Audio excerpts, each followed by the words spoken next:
नमस्कार.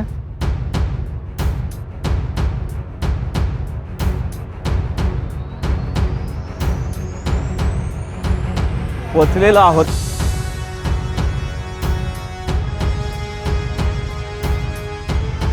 नमस्कार. कोकणची दुनिया या यूट्यूब चॅनलवर सर्वांचं हार्दिक स्वागत. आगळी वेगळी दुनिया तुम्ही आपल्या कोकणची दुनिया या चॅनलवर बघत असता. तर आजचा देखील एक खास नवा व्हिडिओ होणार आहे तुमच्यासाठी. आजचा व्हिडिओ आज आहे महाशिवरात्री आणि आपण भगवान श्री शंकर आहेत तर यांचं दर्शन घेण्यासाठी जातोय आणि ते म्हणजेच लक्षात घ्या खेडमधील फुरुस या ठिकाणी असणारं भुलेश्वर हे ठिकाण. अगदी निसर्गरम्य परिसरामध्ये हे मंदिर आहे. स्वयंभू मंदिर आहे हे वसलेलं आहे. आजच्या व्हिडिओमध्ये तुम्हाला अगदी संपूर्ण ब्लॉग आहे तो पाहायला मिळणार आहे. अगदी डोंगर उंच जो डोंगर आहे उंचावरती तुम्हाला हे मंदिर आहे ते बांधलेलं आहे आणि आपण निघालोय आपल्याच गावापासून इनामबांगारी गावापासून. आता आपण थोड्याच वेळात प्रवास करायला सुरुवात करणार आहोत. तर आता आपण प्रवास सुरू करतोय. साधारणतः इनामबांगारीतनं आपण निघतोय. त्याच्यानंतर वाकवली आणि फुरुस अगदी 15 ते 20 मिनिटाचंच अंतर आहे आणि तुम्हाला आपण आजचा संपूर्ण ब्लॉग शूट पाहायला मिळणार आहे. चला तर या अनोख्या व्हिडिओला सुरुवात करूया. तर मंडळी आमची गाडी तयार झाली निघायला. तुम्ही पण चला आमच्यासोबत आजच्या व्हिडिओमध्ये भुलेश्वर या ठिकाणी. चला तर निघूया.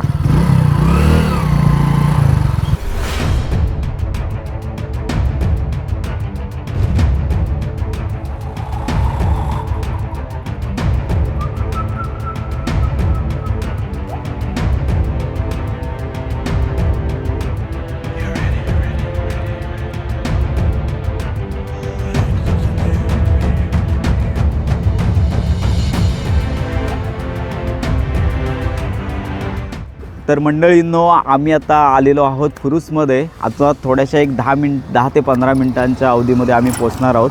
पण आत्ता आम्ही जिथे उभे आहोत तुम्ही आमच्या मागे पाहू शकता की नारळाची झाडं आहेत आणि त्याच्या मागे जो डोंगर आहे वरती उंचावरती मंदिर पण आहे तिथे दिसतंय. तर एवढ्या दूरच्या अंतरावरती हे मंदिर आहे आणि तिथे आपण जातोय. जायचं आहे. हां आता थोड्याच वेळात आपल्याला दर्शन होणार आहे श्री स्वयंभू जे भुलेश्वर आहेत तर या देवाचं. तर आपण लगेचच जातोय. अजून ह्याच्याजवळ जसं जसं जाऊ तसं हा भाग उंच तुम्हाला पाहायला मिळेल आणि या खेड शहरामधलं लक्षात घ्या फुरुसच्या ठिकाणी असणारं भुलेश्वर हे प्रसिद्ध मंदिर आहे. चला तर आता थोड्याच वेळात आता आपण तिथे पोचणार आहोत.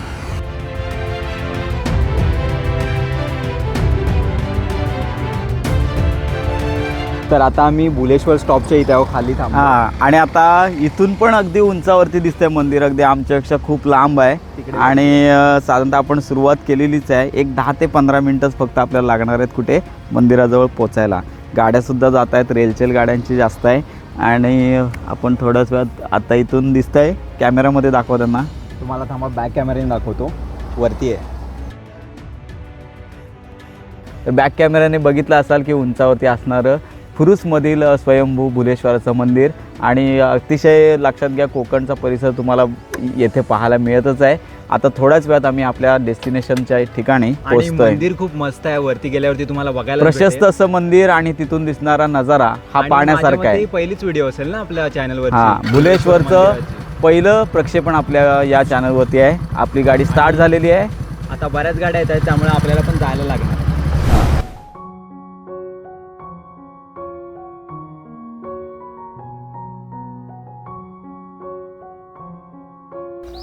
तर आपण फायनली भुलेश्वराचं जे मंदिराचं प्रवेशद्वार आहे तर इथे आलेलो आहे. थोड्याच वेळात आपण इथून पुढे जाऊन 10 ते 15 मिनटात आपण मंदिराच्या ठिकाणी पोचणार आहोत.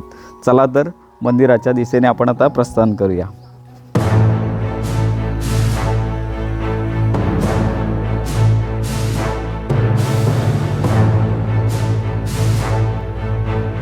पोचलेलो आहोत आम्ही आपल्या भुलेश्वर या ठिकाणी. मंदिर माझ्या मागे आहे आणि आजूबाजूचा नजारा अगदी बघण्यासारखा आहे. कॅमेरा अँगलनी बघा तुम्ही. माझ्या अपोजिट तुम्हाला पाहायला मिळेल की या ठिकाणी फुरुसचा परिसर सगळा दिसेल. माझ्या मागे बघा अगदी मस्तपैकी छान असा डोंगरच डोंगर. अगदी दूरपर्यंत नजर जेवढी जाते डोंगरच डोंगर तुम्हाला बघायला मिळतील. तर आपण आलेलो आहोत स्वयंभू जे भुलेश्वराचं मंदिर आहे अगदी आपल्या समोर आहे ज्याची आपण भरपूर उत्कंठेने वाट बघत होतो आणि भजनाचा आवाज येतोयच. आता थोड्याच वेळात आरती होणार आहे असं त्यांनी अनाउन्समेंट केलं आहे. पब्लिक पण भरपूर आहे. भाविक अगदी मोठ्या गर्दीने येत आहेत आपल्या पुढे मागे तुम्ही बघू शकता. आणि अशा प्रकारे फुरुस या ठिकाणी असणारं भुलेश्वराचे प्रसिद्ध मंदिर आणि महाशिवरात्रीच्या निमित्ताने या ठिकाणी भाविकांची होणारी गर्दी आपल्या चॅनलवरती तुम्हाला बघायलाच भेटेल. बघा अगदी एंट्रन्सला आपण आलो आहे आणि दुकानंसुद्धा सजलेली दिसत आहेत. थोडेसे या अँगलनी बघू शकता आणि प्रशस्त असं मंदिर आपल्या मागे तुम्हाला बघायला मिळतं आहे. अगदी ज्याची आपण उत्कंठेने वाट बघत होतो ते भुलेश्वराचं मंदिर आलेलंच आहे आणि आपण आता जाणार आहोत मंदिरामध्ये. म्हणजे आपल्या इकडची जर अशी जर महाशिवरात्री असेल किंवा जत्रा असेल, अगदी दुकानांची तुम्हाला रीक पाहायला मिळेल आणि भाविकांची गर्दी पण अशी असते. तर येथं येण्याचं वैशिष्ट्य म्हणजे अतिशय उंचावर असणारं हे ठिकाण आहे. ॲक्युरेट लांबी रुंदी सांगता येणार नाही आहे, पण उंचावर वसलेलं हे स्वयंभूचं मंदिर आहे आणि मोठ्या श्रद्धेने भाविक या ठिकाणी गर्दी करतात. आणि आजचा दिवस हा खास वैशिष्ट्याचा आहे, म्हणजेच महाशिवरात्रीचा आहे आणि या दिवशी या ठिकाणी असते पूजा आणि संपूर्ण दिवसभरामध्ये अनेक असे भरगच्च कार्यक्रम या ठिकाणी आयोजित केले जातात. आणि अगदी दूरदूरून खेळ असेल, दापोली असेल तर या ठिकाणी भाविक येत असतात. तर आपण आता थोड्याच वेळात मंदिरामध्ये जाणंच आहोत. तर चला, अगदी सजावटसुद्धा छान अशी सुंदर अशी केलेली आहे. दरवर्षी नवनवीन प्रकारची रचना या ठिकाणी केली जाते. तर आतमध्ये प्रवेशद्वारात एंट्री झालेली आहे. थोड्याच वेळात आरती सुरू होणार आहे, पण त्याच्या आधी ज्यांना दर्शन घ्यायचं आहे तर त्यांचे अनाऊन्समेंट झाले आहे. आपण बघूया दर्शनाला मिळतं आहे का. हां आता आपण प्रवेशद्वाराच्या इथे येतोय.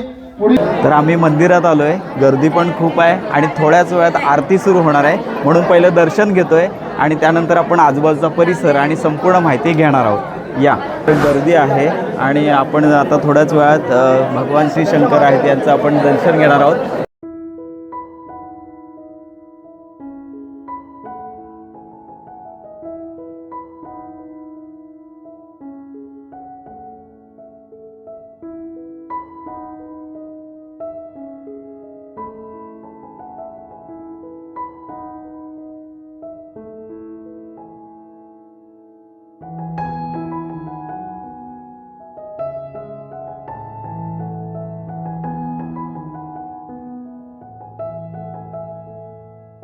तर आपलं दर्शन तर झालेलंच आहे आणि प्रसाद बघा अगदी छान असा नैवेद्य या ठिकाणी आपल्याला मिळाला आहे. आपण आता खातोय आणि थोड्याच वेळात आपण जाणार आहोत आरतीच्या ठिकाणी. आणि आता आरती सुरू होते आणि आजूबाजूचा परिसर आपण थोड्याच वेळात आपल्या चॅनलवरती पाहणार आहोत. तर प्रसाद म्हणून मसाले दूध आहे, उपमा या ठिकाणी शिरा आहे, केळी आणि त्याचबरोबर असा भरपूर सारा प्रसाद या ठिकाणी आपल्याला मिळालेला आहे.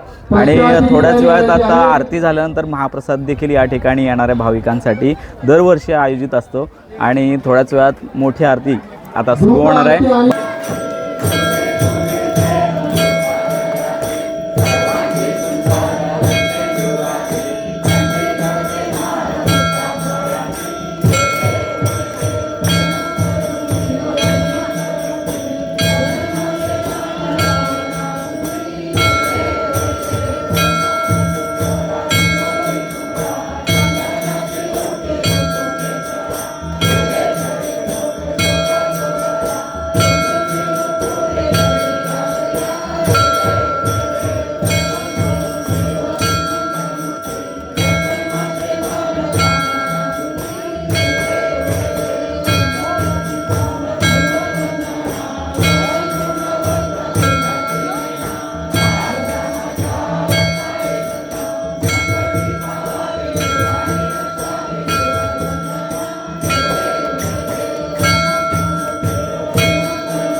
तर आता नुकतीच महाआरती झालेली आहे आणि आता आम्ही प्रसाद वगैरे घेऊन झाला आहे आणि थोडंसं मंदिराच्या उजव्या बाजूला आम्ही आलो आहे आणि या ठिकाणी आपले बाप्पा गणपती बाप्पा यांची स्वयंभू मूर्ती तुम्हाला कातळ शिल्पाच्या रूपात तुम्हाला पाहायला मिळेल. अगदी पाहू शकता की बाप्पांची मूर्ती अगदी प्राचीन आहे आणि स्वयंभू आहे आणि ही कोरीव असं काम या ठिकाणी पाहायला मिळतं आहे. मंदिराच्या आजूबाजूच्या परिसरामध्ये देखील जशी श्री शिवशंभू आहेत यांची पिंडी आहे अशाच प्रकारचे देवस्थानं छोटी छोटी देवस्थानं आणि त्यांचे देऊळ या ठिकाणी तुम्हाला पाहायला मिळतील. अतिशय निसर्गरम्य असा परिसर. नुकतीच आरती झाले आणि याच्यानंतर मंडळातर्फे विविध कार्यक्रमांचं आयोजन अशा प्रकारचं आजचा संपूर्ण दिवस आहे.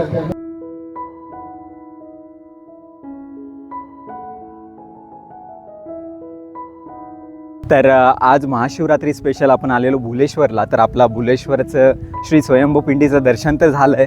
तर आता आपण परतीच्या प्रवासाला घरी चाललो आहे. तर आजची व्हिडिओ तुम्हाला कशी वाटली, आजचा व्लॉग कसा वाटला, मंदिर कसं वाटलं ते कमेंट करून नक्की सांगा आणि चॅनलवरती नवीन असाल तर सबस्क्राईब करायला विसरू नका. पुन्हा भेटू अशाच नवीन व्हिडिओ घेऊन. तोपर्यंत बाय बाय.